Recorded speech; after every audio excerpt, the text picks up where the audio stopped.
Good morning, I'm Courtney Spencer. $8 for one of these. 3 pieces of colored fabric, some pins, threads, and scissors.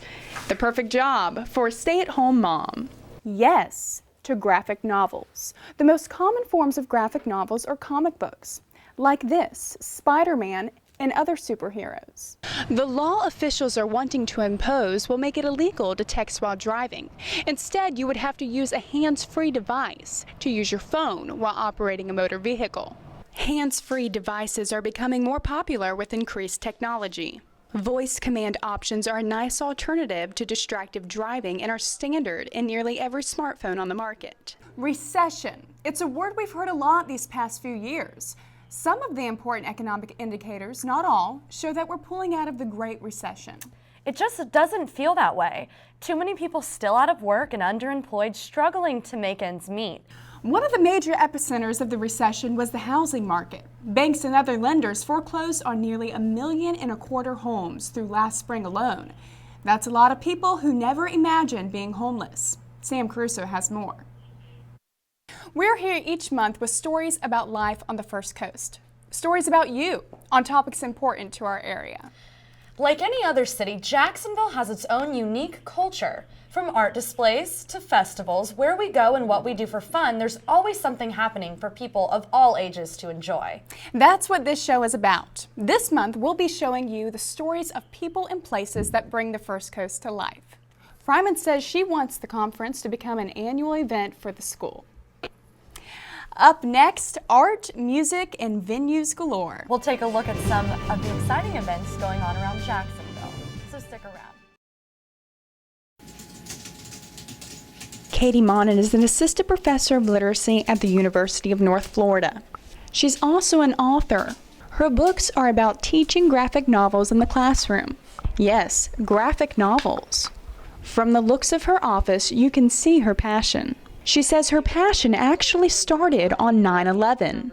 Right when I turned the TV on, we watched in live action the second plane hit the building, and one of my students immediately started to cry, and the other student stood up and was like, "Sweet, like in a movie, like an explosion." Basically, it came down to in American education on September 11th, we had this wake-up call of we had no terminology for teaching visual and image-based literacies. That's when she saw the need for students to be learning with visual books. But not everyone is on board. Monin says some teachers are hesitant to leave classic literature behind. A lot of teachers are like, yeah, but we need to make sure kids have those real print text literacy skills, that real reading.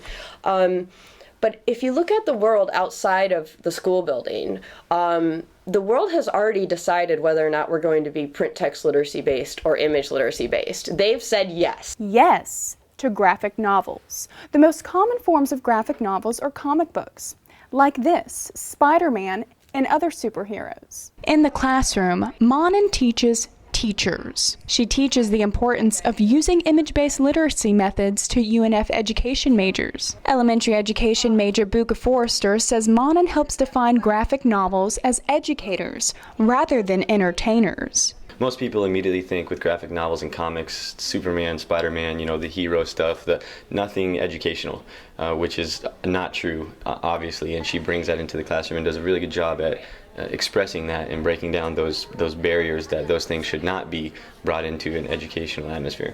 Education major Mandy Williamson says graphic novels are successful because they bring something new to the learning table. It's a different type genre book that students haven't seen before, so a lot of kids have never even seen a graphic novel before, and so this really opens their eyes to a different genre of book. Professor Monin's passion for teaching image-based literacies isn't going anywhere. She's already working on her 3rd book. This one will quite fittingly be in graphic novel form.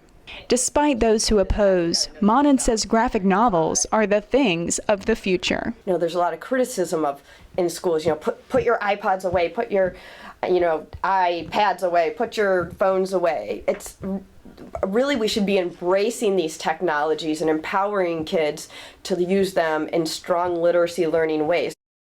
Texting while driving is one of those dangers.